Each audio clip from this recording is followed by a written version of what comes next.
Greg Davies, a very warm welcome to the Humans versus Retirement podcast. Thank you. Thank you. Lovely to be here. It's great to have you on, Greg. I have been a big admirer of your work for a number of years, listened to you on various podcasts. So it's wonderful to have this conversation with you. We've had a couple of conversations prior to this where we've, really kind of dug deeper into our passions, and it really become apparent that this conversation would be amazing to hit record on and get out into the wider world. So thank you very much for taking your time out of your busy schedule to come on and share your insights today. Yeah, no problem. Looking forward to it.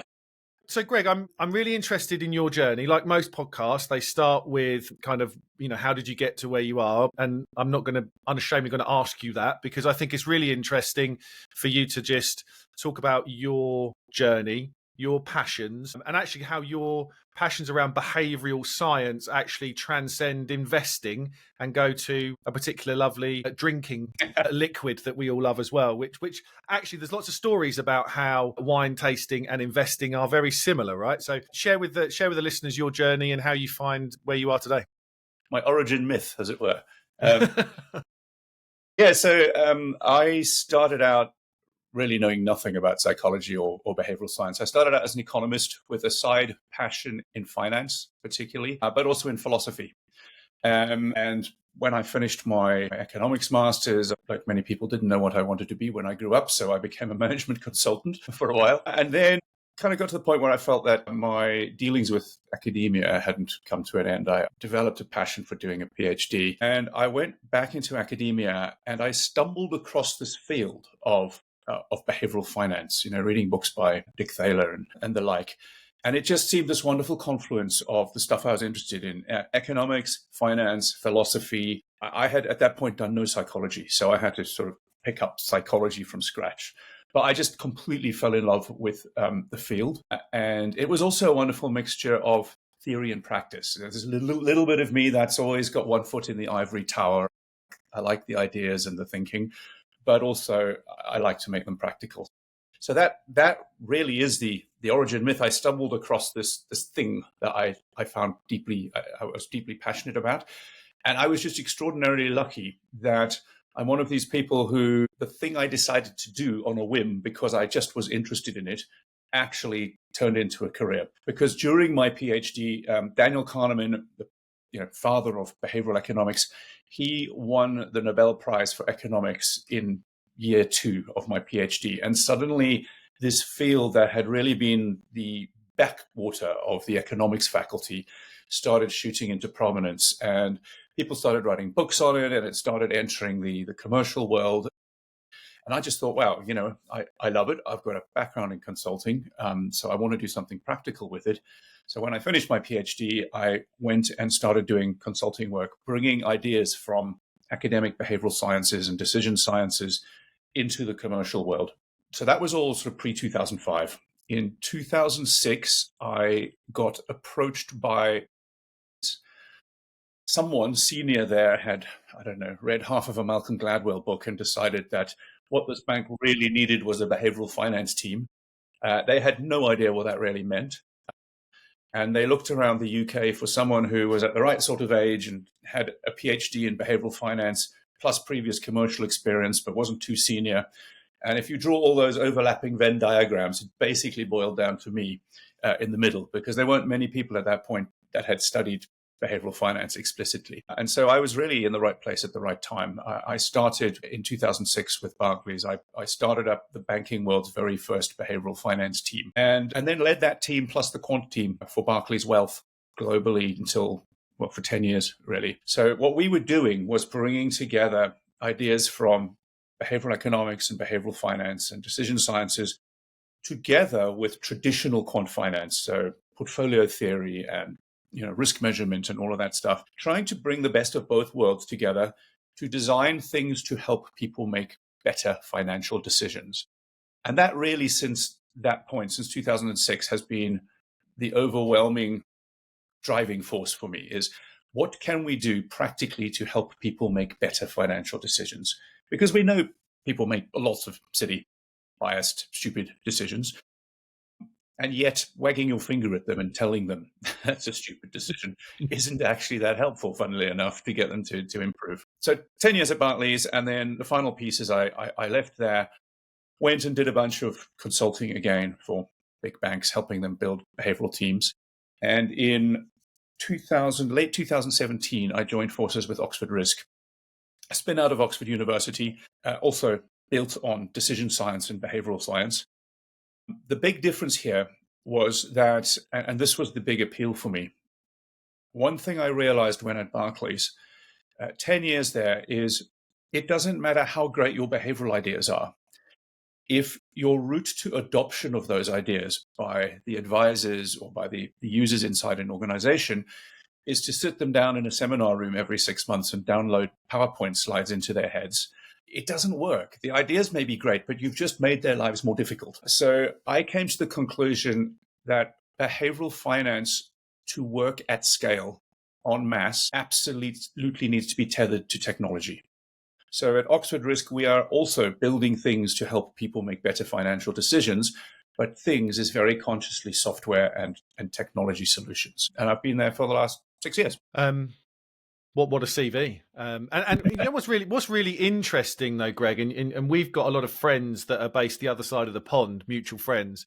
You know, you were one of the first in this country. I mean, really, weren't you? I mean, it had been in the States for a while, and it was growing in the States, but hadn't really made it here.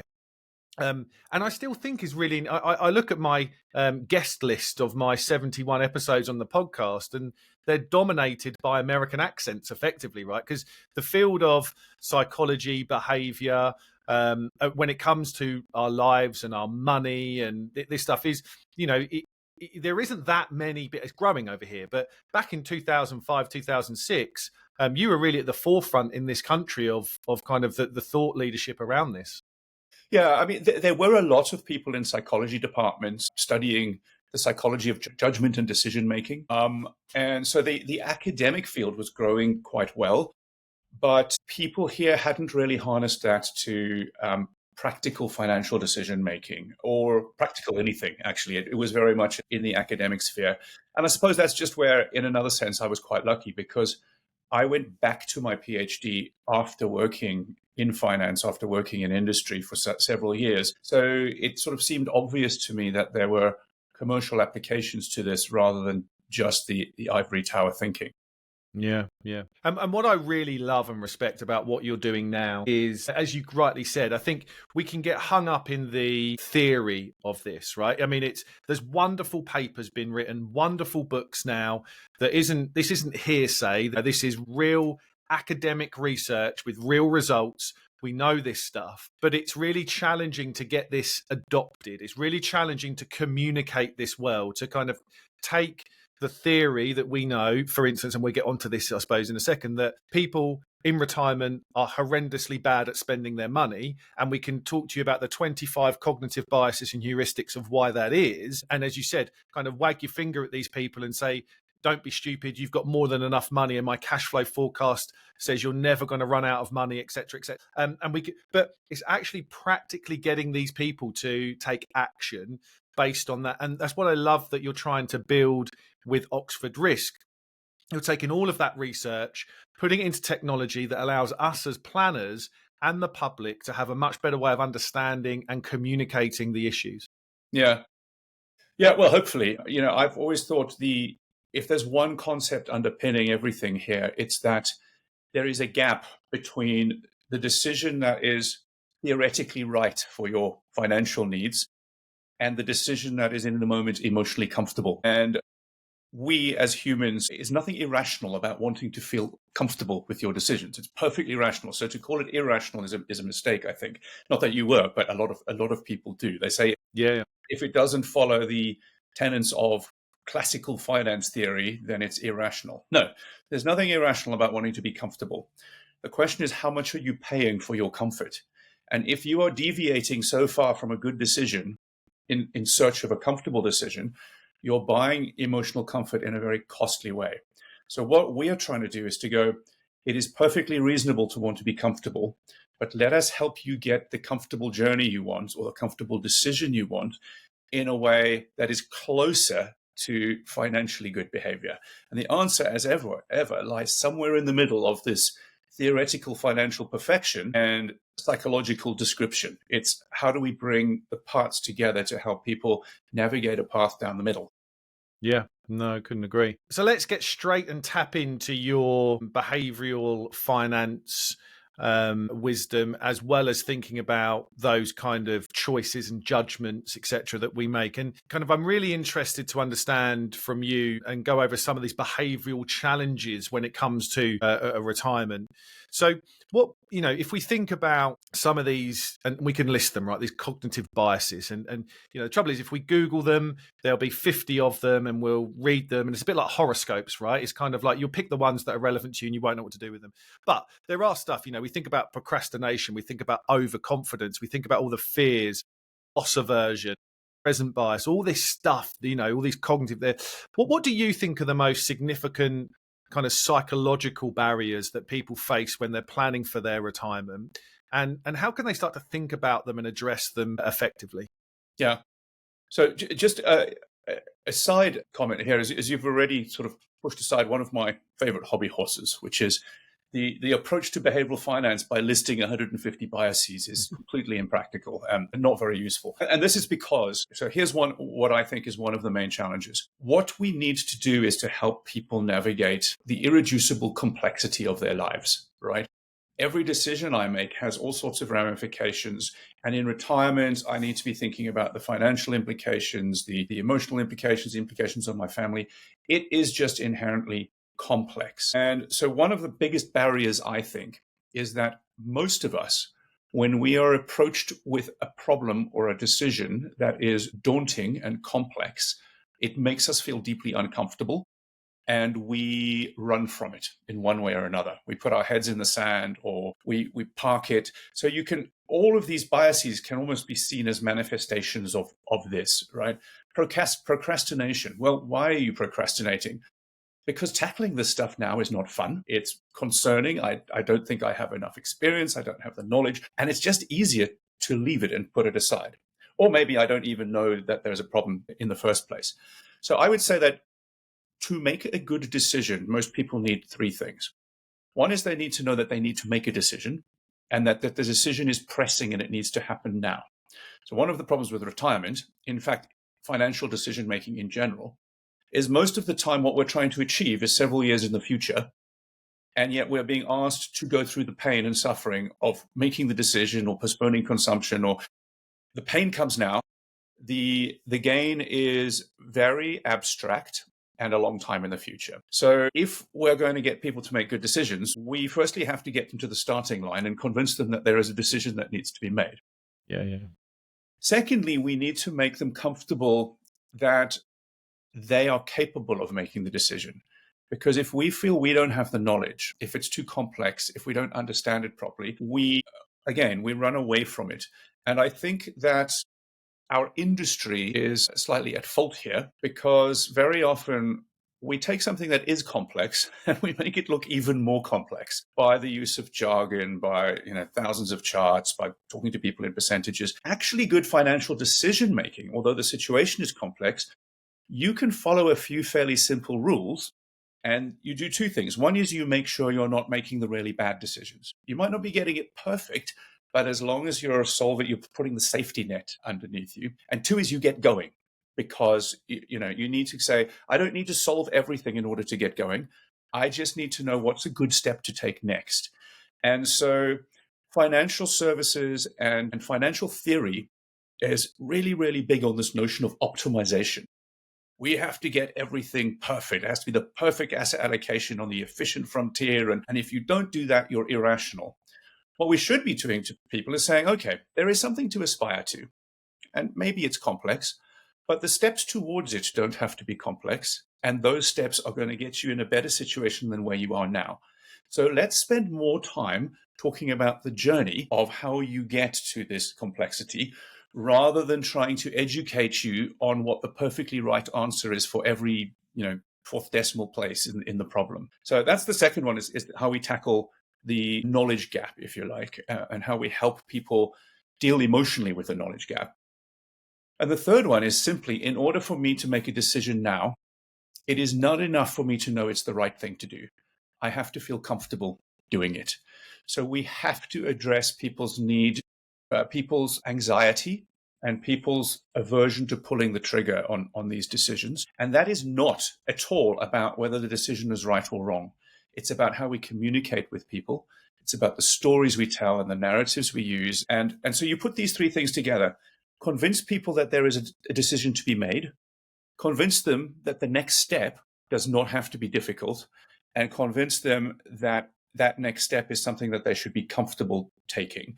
And all of those things together, of course, there's 160 different biases that pack into it, but we need to just simplify the framework, I think, often. Yeah, I think it's such an important takeaway from what you've just said, that the simplification of this is so important. It's an inherently complex thing, as you said. And the trouble is, I think human beings fight complex with more complexity, right? That's the natural inclination of us, is to go, if this is complex, we need a complex thing to solve it.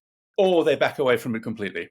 Exactly. Yeah, they don't do it, right? It's kind of that. Yeah. And I think I had a conversation with Richard Shotton on the podcast, and it's just been released. And, and he talked about a couple of my very favorite studies, the JAM study, where it's kind of like, the more complex, the more choice that people have, the less action they take, versus the 20 jams on a stall. Well, they didn't sell that much. 4 jams on a stall sold loads because people didn't have as much choice. And for people in their retirement, taking action's a good thing, right? We want people to take small steps. Now, I think, as human beings, as you said, and particularly when it comes to money, it's just been rammed down people's throats that everything needs to be optimized. There is a correct way to do things and an incorrect way to do things. And it's rubbish, right? It is rubbish. And I think, one of the things we talk about, like elegant simplicity, that's been talked about a lot. And I do think that when we think about, I think there's a difference between a complicated problem and a complex problem. And I think that's, people confuse the two, right? In my mind, a complicated problem can be solved by a maths equation. A complex problem probably is not solvable. You just need to kind of go on the journey and figure it out as you go along. Yeah, I sort of think of it as complicated, has lots of moving parts, difficult to tackle, but it can be tackled. And this is one area for me where, again, behavioral science coupled with technology becomes so useful, because you can use the technology to move all the moving parts around for you and keep track of them, etc. But actually, the answer that spits out doesn't have to be complicated. It's the process to get there. Whereas the complex bit is, there genuinely might not be an answer. We don't have enough inputs. We might not have enough information. There's too much uncertainty in the world. There's too much ambiguity, which requires a different sort of navigation. Yeah, no, I think and the sooner that we realize that, both as people approaching retirement and as financial planners, this role that we have and actually going into, and the role that clients have in their own lives, right, is not to make things more complex. It is to simplify things down, take action, and make sure that it's at a point where you feel in a good enough position to move forward, not have this paradox of choice where you just don't take any action. And that should be the primary job of the people who've spent their lives understanding the complexity of the situation, because only they do. So only they are capable of saying, right, I get all the complexity. Now, I don't have to teach you all this complexity, Mr. or Mrs. Client. I just have to tell you what you should do next in order to start chipping away at the problem. Yeah. And there's a real skill, isn't there, but as human beings, right? It doesn't have to be as from a financial planning, but as an individual, to distill stuff down. And I can't remember, there's a particular famous quote about, or famous phrase about kind of how long it takes to write a novel versus how long it takes to write a blog. There's some, it can almost take twice as long to write a 1-page blog as it does to write a 250 page novel, because you got to, trying to get things down into the smallest form and impactful and to the point is a real challenge as well. Yeah, although interestingly, that seems to be a strength of ChatGPT rather than that's one area where one more area where the strengths exist in technology these days.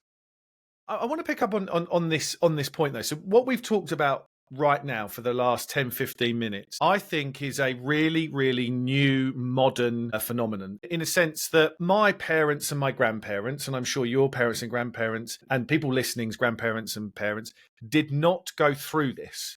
in the same way that we're going through this or will go through this, in that their retirements were almost pre-funded and spoon-fed to them in terms of the financial products that they had. So the defined benefit final salary pensions. The world was a different place. I don't think the thirst to live life, and that sounds really horrible, but this kind of like retire early, go traveling, find purpose, find passions, wasn't as wholesale as it is now. And so I just want to get your take on this. This is wonderful stuff, but it's first generation stuff. So there is no blueprint or framework to this. We can't look at anybody with a first generation that are having to deal with all of this kind of stuff on our shoulders. And in an environment that I think, and get your take on this when it comes to technology, there's wonderful things about technology, but I also think it's a massive hindrance now to people entering into retirement because it's so noisy and there's so much distraction and there's so much opportunity to basically, just sit on social media all day if you wanted to. Yeah. Well, and even if you don't want to. Yeah, you might do it. Which is one of the problems. I mean, I think your discussion of the general trajectory over time is right. I'm sure we could find counter examples everywhere, but I think in general that is right to the extent where I think it's actually even quite difficult for people to formulate these days what it is they want from retirement and in retirement, because we are beset on all sides with things we could want. Our access to temptation or to aspiration is much broader than it was. Social media is making us feel jealous of everyone in our circle because of everything they do, and you think well, I want that and I want that. So I think even just figuring out who you are and what it is important for you is quite difficult. And I know a lot of people who focus on this sort of almost lifestyle coaching or financial coaching for retirement will really start there. Figure out what it is that's important to you, because until you've got that, where else do you go with this? The other point that I think is incontrovertible is that the complexity of the solution set available to us has expanded rapidly. And, in one case, that's just simply a function of regulation. Pension freedoms have taken something where, as you say, it was pretty clear before that. You either had a defined benefit scheme or you had a very simple thing where you took a cash lump sum from your pension and the rest you, on a particular date, bought an annuity. And that was it. It's interesting to me, though, that pension freedoms and automatic enrollment arrived at, pretty much the same sort of era. And yet the behavioral underpinnings of those two pieces of legislation are completely 180 degrees in the other direction. 100%. Yeah. Auto-enrollment goes, well, these people clearly cannot or will not do it for themselves. So we will provide, and by the way, this is a good thing, right? We will provide a safety net to say, well, we will do it for you. I mean, there are problems with that. It simplifies it. It means that a lot of people end up in a situation, it cuts out the worst situation, which is I just don't engage with this at all and I don't ever put money into my pension. It doesn't get very many people to the best situation. So it gets them that first step along on the journey.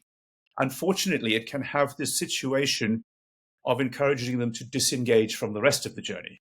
Because now you think, well, someone clever has thought about this for me, and they have automatically enrolled me into this thing, therefore it must be right for me. But then pension freedoms, we've got automatic enrollment early in your life, very little engagement in between, and then at retirement, suddenly the behavioral underpinning is, well, people need more choice. They need control over their finances. And I don't know how miraculously these people who could not or would not do it for themselves at the beginning of their lives have transformed into people who are sophisticated decision makers at the end. But it's an odd pairing. Such a great point. Honestly, I've never. Absolutely, 100%. Such a great point. I think. It is really interesting, isn't it? If you think of it, I mean, I look at it in a way that almost, I don't know whether this is right or not, but I think if I look at my grandparents, right, who weren't wealthy but had decent defined benefits, right? So they worked all their life and had decent defined benefits. They almost engineered their life and they engineered their life and their purpose and what they wanted to do to the income, right? Because the income was set, it was finite, they knew what it was, and they engineered life to that. So you couldn't really aspire much beyond that, really. That was kind of, and I wonder now whether that was given all the challenges I see in people, Actually, that might have been quite a good thing, right? I mean, that's not. I mean, it doesn't necessarily kind of give, but and then so it looks like now we're kind of doing that with it, right? We're now going, well, I can think about purpose first because I've got complete access to all of this money, and so now it's all on my shoulders. And it's that tip that I think just causes so much pressure on people. We're going to get onto products in a second. And as you said, quite rightly, we're now saying, well, you struggle to save, so we're going to make you save. And then we're going to make you save and then give it all back to you on your shoulders at some point in life for you to now go and figure this really complicated thing out. Yeah, if you go to the electorate and go, do you want to have control over your own money? Do you want to choose when you spend it and how you spend it? Of course, people say yes. But I think what that misses is the removal of an income stream. So defined benefits or an annuity stream meant very much what you were just saying. What it means is that the difference between your working life, where you have an income coming in, and your post-working life is actually relatively small because I have an income coming in and I have built up over the course of my life a series of habits and ways of making decisions that are designed to help me spend my income and not beyond. Now we have, I think what's missing is that when you remove that annuity income or the defined benefit income, yes, you give people choice, but you also add complexity, but you also remove a lot of emotional benefits that the income brings, which is the ability to work within a framework that we're accustomed to, which is the ability to feel comfortable about what happens next. You mentioned earlier, one of the key biases that comes back over and over again in finance is present bias. The ability, if the present bias, the tyranny of the present, I will always do what makes me feel comfortable now, even if it costs me later. Well, if you have a stream of income coming in, your ability to succumb to that bias is automatically constrained. So giving people this choice, which seems like a good thing, actually has had a whole lot of unintended consequences along the way. No, I couldn't agree more. Excuse me. And actually, I think what's happened, one of the biggest unintended consequences is how guaranteed income has almost fallen off a cliff as a thing that it's kind of like, oh, of course I want access to my money, so give me access to my money, and I'm going to completely discount this thing over here that can have, because again, the public don't know this, right? But I'm going to completely discount this thing over here that has so much benefit emotionally and financially to me now and in the future. Because, and I think financial advisors were very guilty of looking at it from a numbers point of view, right? Because financial psychology, behaviors, and all this stuff around spending that you and I have talked about previously to hit and record, they just haven't associated the challenges around spending money with. They've just gone, oh, here's the pension, go and get that.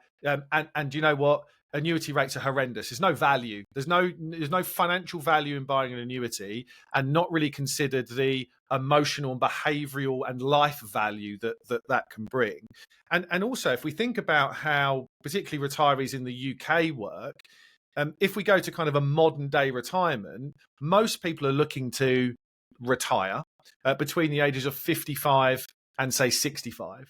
And most people are looking to retire in brackets again quite early. So let's just say someone retires at 60. Well, there's no, and they've got a defined contribution pension. There is no guaranteed income coming into their lives for 7 years. And actually, for people that are coming up to retirement in the next 10 years, that could go out even more, right? The likelihood is state pension age is probably going to go out to 68, 69, whatever, 70.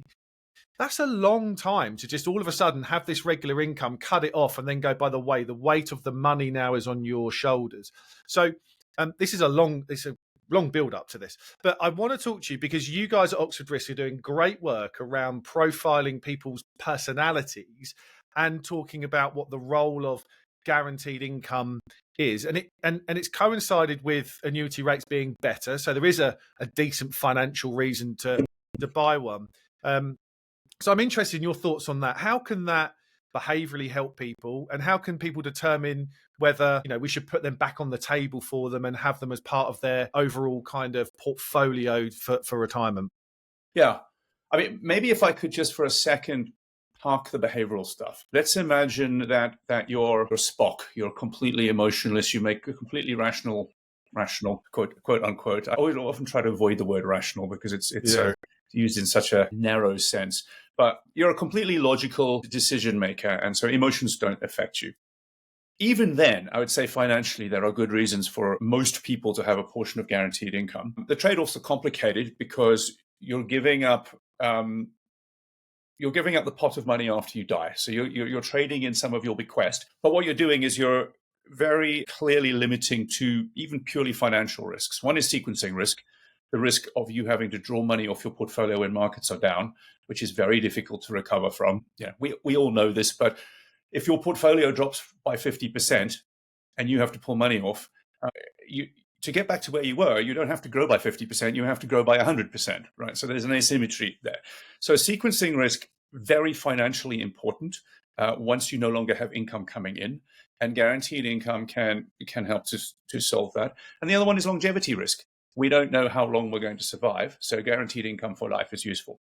But to your point, I think that what has been massively missing from the debate are the behavioral benefits of guaranteed income, and they are different for different people. So let's just imagine you have two individuals who financially are absolutely identical. They have the same balance sheet, plans, goals, they're the same age, same retirement. So, well, just two identical individuals, except that one of them is highly impulsive, prone towards low composure, anxious in market ups and downs, etc., and has a real reluctance to spend because they have a fear of running out. And the other one doesn't. The other one is a composed individual, not impulsive, and not prone to worry about running out of money. A traditional approach to how much annuity is right for these people, how much guaranteed income is right, you throw a bunch of numbers over the fence to the actuaries, and they crunch the numbers and they come back and say, well, here's the answer. And the answer is the same for both of those people because they both have identical financial situations. I would say the right answer is fundamentally different for those people because the person who is impulsive is going to respond differently to having a pot of cash in their account. They are likely to overspend. They're more prone to present bias. They're going to go through their money faster, and they're going to therefore have a bigger problem with regard to sequencing and longevity risk, not because of their financial situation, because of their personality. The person who is low composure is going to take a cash lump sum, and because they're low composure, they are going to be very unlikely to reinvest it. It's going to sit doing nothing in their savings account for the next 10, 15 years, and they are going to be worse off. Or if they do invest it, they're going to incur the behavior gap. They're going to buy high, sell low, go through all of those sort of things. Those people, for them, guaranteed income is a complete psychological lifeline. It takes away a burden that they are particularly susceptible to of overspending and of underinvesting.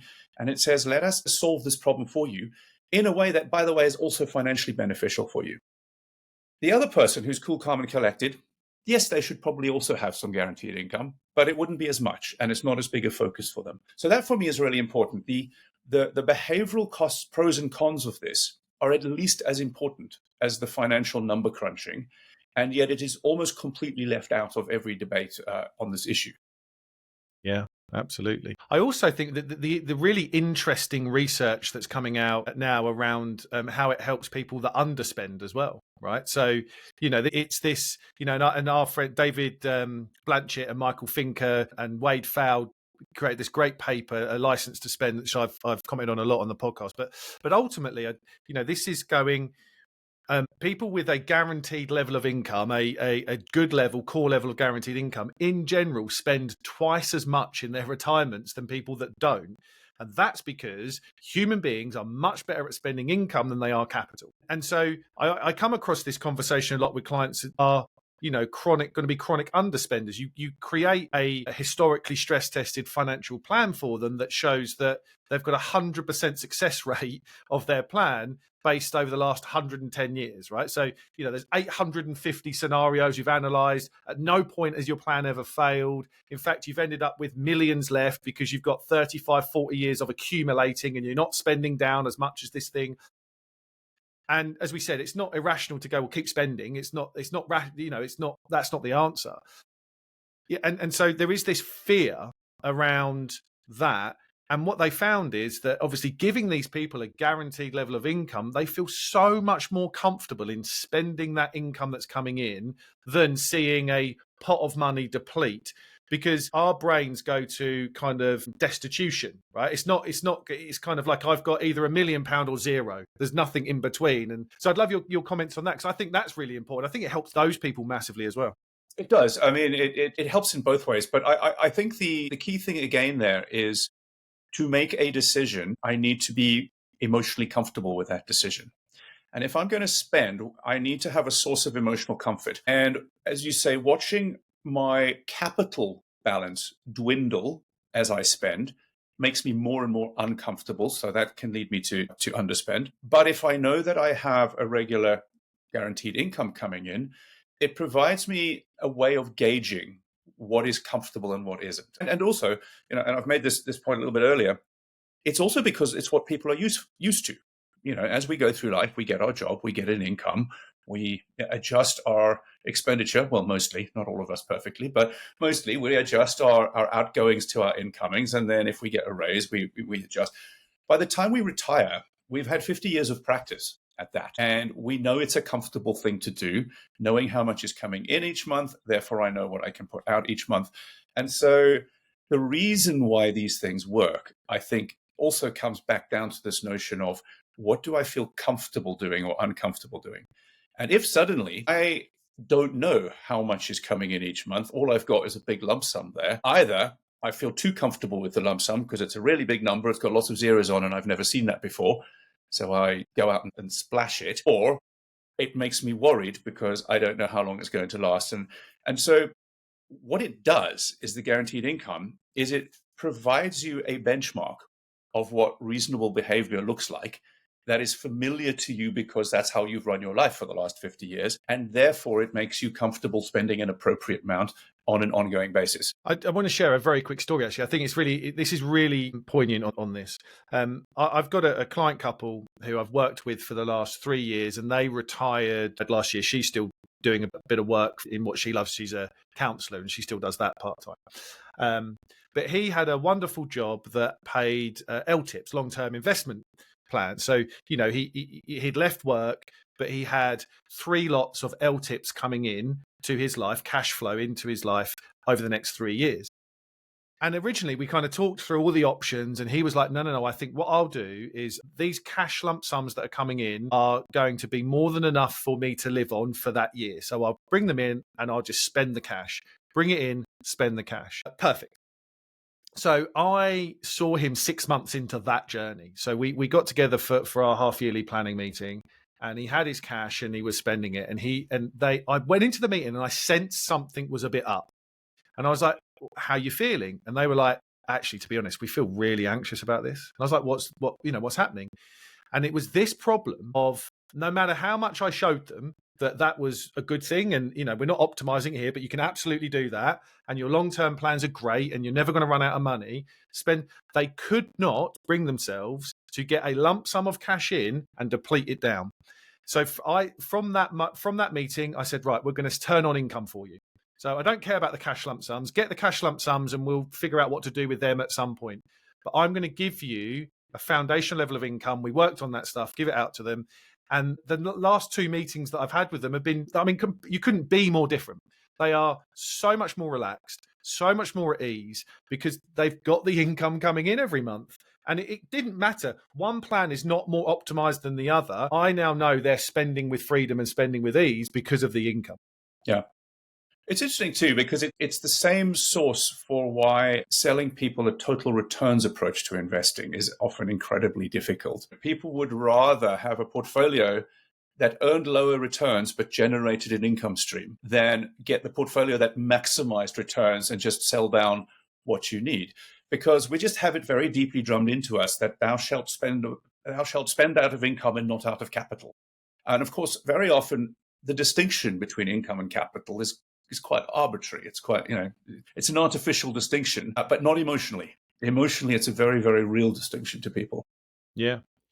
And that plays into the, there's so many people I start to work with, and let's just say it's £1 million for a round number, right? But they come in with £1 million and they're like, if you can generate 5 or 6%, I'll take the 50 or 60 grand and I'll spend that, and we try and keep that £1 million level, right? And I'm like, well, how hard have you worked to get that £1 million? And that £1 million is for you to go and enjoy life. Yet we're talking about skimming stuff off the top of it. And that mindset is such it's one, completely rational, and two, really damaging potentially to the life that they may want to lead. Yeah, it's also why equity release has, constantly been the source of solution to many people's problems that they refuse to engage with. Yeah, financial services industry has tried to offer equity release problems for your home and property forever, and it's never been popular because it's my capital, it's the thing I own. I don't want to start, dipping into it by remortgaging or whatever. Yeah. Greg, we've talked about fear and risk a little bit here. I want to touch on another risk that plays into this conversation that we've had, and that's inflation. So we've talked about, fear of kind of outliving savings and all longevity and, around living long. But I think, the two biggest threats are sequencing of return, which you've mentioned, and inflation. Making sure that our purchasing power is retained throughout a 20, 30-year time horizon is so important. So obviously, having a decent amount of equities in your portfolio is traditionally important to try and retain that. One of the ways I think where guaranteed income plays nicely into this as well is that, the studies have shown that actually if you've got that guaranteed income, you can view your invested pot with much more long-term intentions, which allows you to invest it in more global equities, which will allow much more inflation proofing of your long-term finances. Whereas if you didn't have that guaranteed income, lots of people go into retirement with a bond-heavy portfolio, and that can really be disastrous for their return sequence. Yeah. Well, I think even without guaranteed income, a lot of people end up reducing risk too much on their portfolio. Agreed. And sometimes the reducing of risk is through being too bond heavy. Very often it's just by sitting with too much money in cash year after year doing nothing, which is that for me is the most reliably large behavioral cost for most people. And we know it's of concern to the FCA. They've been looking at I can't remember the latest numbers, but since 2021, they've been saying there are something like 12 million people in the UK with more than £10,000 in cash. They don't need, this is over and above your emergency savings buffer, etc., just doing nothing decade after decade after decade. And so I think it's a general rule that encouraging people to take the risk that they are willing and able to take rather than pulling back too much. And again, the reason people pull back is it's more comfortable sitting on a portfolio that's not very volatile. But of course, you're right. Guaranteed income reduces a number of sources of emotional discomfort from doing that because you've got the money coming in every month. That is not susceptible to the ups and downs of the market. It also, of course, switches off a great deal of the sequencing risk as well. So financially, the guaranteed income enables you to take on more volatility in your investment journey because you're not having to pull money off through a volatile journey. So I think you're absolutely right in all sorts of ways that the guaranteed income provides the reason to take more risk. And often, to be honest, I don't think it's taking a great deal more risk. It's giving people the comfort to take the risk they should be taking because of this tendency for us to err on the side of too little. I don't know where you sit here, but one of the questions I find most difficult to answer from advisors is they say, well, you look at someone's willingness to take risk and their risk capacity, their financial ability to take risk, and it might come out that they have a moderately high or a high ability to take risk, even in retirement, if they've got a reasonable amount of money. Then you go, well, these people, they don't need to take this amount of risk because as it stands, it looks like they can afford all of their current spending plans without taking risk. So we'll just keep them in that heavily bond portfolio thing. My point would be one of the reasons you take risk if you have a long horizon, if it's appropriate for you to take risk, is to protect yourself against changes in circumstances and changes in your preferences. And inflation is one of the major ones of that. You might be able to afford all of your future spending plans now in current money.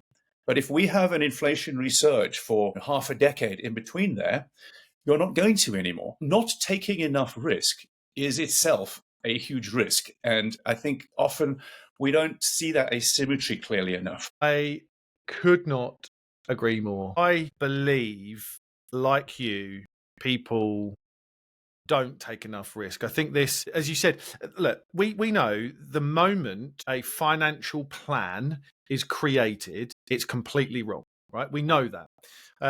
So if all things are equal, if someone doesn't have to take any risk now, and we know that everything is going to stay the same for the next 30 years, crack on, right? Go for it.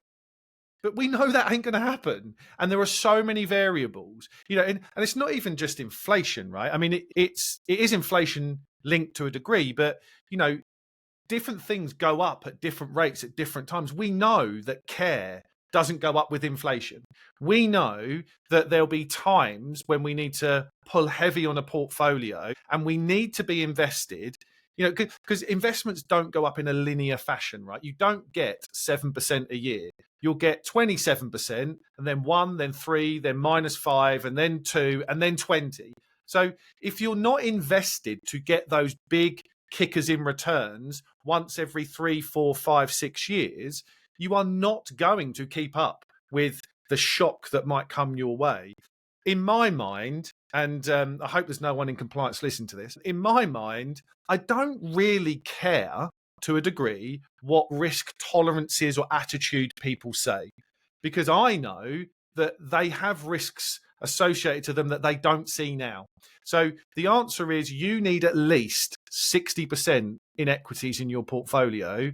What's the question? I mean, I'm playing a little bit devil's advocate, but you need more equities in your portfolio for all of the risks that you won't see, and I don't know that's coming up, but I know a long-term equity portfolio will solve most of those that might and will come up. And that's about kind of making them understand what it is about investing. And what I want to pick up on with you just quickly is that the difference between risk and volatility, right? People just don't understand what the differences are. So yeah, just unpick what I just said and maybe think about risk versus volatility for me. Yeah, so I agree there. I think, well, actually, that's a very key point, because risk is the dispersion of the destination. You run the risk of ending up in a low point or a high point, and how widely spread that is. Now, when you say 60-40 portfolio is the answer, what's the question? As long as my destination is far enough in the future, then risk is what matters. It matters where I end up. And a portfolio that has a solid amount of equities, let's say 60 to 80%, if I have a long enough horizon and I'm doing sensible things in between, is actually going to be lower risk of having a low outcome, because it's going to grow faster. Yes, the variability at the end is higher because I've got these equities in, but that, as long as I get to choose when to sell, right, and when to draw money off. Now, we would make the difference between risk tolerance, which is my willingness to trade off risk and return of outcomes 10 years in the future of my destination, and composure, which are my short-term responses to risk along the journey, which is the fluctuations up and down along the journey, and that is volatility. So we could imagine you could imagine a high-risk portfolio. Let's say someone's invested in something it's 90% equities. It's going up and down a huge amount, but over the long term, your chances over 10, 15 years, your chances of ending up lower than where you are today is pretty slim. Right? Now, what you have to make sure that you have is, firstly, the financial ability to take that risk, and that is mostly about time horizon. If I have to pull money off soon, then my risk window comes in and it matters a lot, and I have to take less risk. As long as my time horizon is long enough, I can take lots of risk, but also behavioral capacity. If I'm the person who's low composure, and when my portfolio drops, I have a conniption and I panic and I sell everything, then I've turned risk into reality. So if my emotional time horizon, as most of us is shorter than my financial time horizon, we have a disconnect. And so a high equity portfolio will be right for your financial needs only if you are taking steps to protect yourself against emotional knee-jerk reactions along the way. Now, that doesn't mean that you have to change your portfolio necessarily, but it does mean you have to build for yourself a sequence of communications, of processes, of techniques, of rebalancing rules things that enable you to withstand the emotional discomfort along the journey so that the equity portion in your portfolio is allowed to play out in the long term. So I would think of as the distinction between risk and volatility is mirrored with a distinction between destination and journey. Risk is destination, volatility is journey. And it is mirrored by a distinction between risk tolerance, which is my psychological willingness to trade off risk and return in the long term, and composure, which is my psychological knee-jerk response to what happens tomorrow or happens next week in my portfolio. Yeah, that's absolutely wonderful answer. And I think you know when you present facts to people and you look at the long-term returns of portfolios with different levels of equity in them over a 20, and we need to look at a 20-year time horizon, right? At least for people. You know, you look at 20-year rolling average returns. The only portfolios that have lost you money over those 20 years are portfolios with 100% in bonds, 10% in bonds, 20% in bonds, and 30% in, 100% in bonds, 90% in bonds. Sorry, I've got it wrong. 80% in bonds and 70% in bonds. Portfolios with 70% in equities and 80% equities have never lost money in real terms over those 20-year time horizons. Even shorter, actually, because I've done this analysis. If you take the MSCI World Global Equity Index and you looked there at rolling time horizons, if you had put 100% of your wealth into that index, that equity index, at exactly the wrong time, which would have been the very peak of the internet bubble, I think, you would be back above water 12 years later. And that is with a portfolio that is completely undiversified across asset class and completely undiversified across time, because it assumes you've got one point of entry and one point of exit. But if you do a bit of asset class diversification, you put money in as you earn it, so you diversify your entry points over time, and crucially, you rebalance sensibly along the way, that 12-year point comes into about 4 or 5 years, even for a highly risky portfolio. Yeah. Yeah, I think it's fascinating stuff. I've got one more question. If I can have a couple of minutes of your time, is that all right as we end? Yeah. Perfect. Sorry, you might have to edit this bit. Can I just quickly send a message to someone? Because I just see I've had someone try to join the meeting. Yeah. Give me one moment. Sorry about this. That's fine. I've got one more question, then that should hopefully take 2 seconds. Okay, let's give that. Let me find you again. I've lost you. I've got you. It's fine. Lose. Got it? That's fine. So there's one last question I just want to ask before we wrap up. And just thinking about everything that we've just talked about, which has been wonderful, how do you think that, that kind of planning for retirement and how we think about retirement will... And I'm asking you for a crystal ball thing here, which we've just discounted massively, right? We don't have a crystal ball. But how do you think it might change in kind of the coming decades as we see kind of the, baby boomers are moving out the way now for kind of, Gen Xers and that are coming into this? How do you think it might start to change? Well, I think the fact that people are living longer, and you've already mentioned this, approaching retirement differently in a much more open way, I think that changes how they might want to use their money. It changes perhaps the emphasis on spending money during your life versus the role of bequest, which was always a big thing. And let's be honest, tax systems are forcing people to rethink how they approach that particular decision. The other big trend I see is if people are spending all this time in retirement, yes, they want to have their holidays and have a good time, but a focus on health. Because there is a big difference between a 40-year retirement bedridden and a 40-year retirement where you're actually able to go and use 30 of those productively to explore the world or your hobbies or whatever. So I think one of the bits in the financial system that to me far too little attention is paid to in this puzzle is the role of insurance, particularly health insurance and critical illness cover and the like. Because those are risks that aren't just about income and spending. They're about the risks of me having my income drained by stuff that's also draining my enjoyment of life. And of course, we see all this focus now on health span. How do I reconstruct my life, exercise more, diet more, etc., in order to reduce the risks of cardiac arrest, of cancer, of Alzheimer's, all the things that take this wonderful 40-year retirement that you might have and turn it into a miserable 40-year retirement. So I think there's going to be much more focus in financial products of things that are about spending rather than bequest. I may be proved wrong there very easily, but that would be a stab in the dark I'm willing to take. And things that are much more focused on health and insurance and control over my lifestyle rather than just control over an income stream. And I concur. Absolutely. I agree. I think the health span, lifespan thing is one that will continue. The insurance thing's really interesting. I think people see insurance as a young person's thing. I need to insure income, insure debt.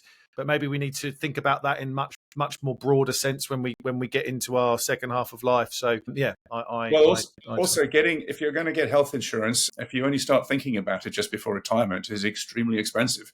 So locking in cheap health insurance early in your life is going to have a huge financial benefit for you later in life. And yet it's another of these things that we typically don't address early enough. Yeah. Greg, it's been such a wonderful conversation. Thank you so much for giving me your time today. It's been so cool, and thank you for your conversations over the last few months or so. I've had a great insight into everything. Yeah, I will put links to your work. People can connect with you up, etc., and look at what you do, which I think I encourage everybody to get out there and check Greg out and read his stuff. It's phenomenal research. Well, thank you so much. I really enjoyed that conversation. And that just leaves me to once again thank everybody for tuning in to the Humans versus Retirement podcast. Until next time, take care.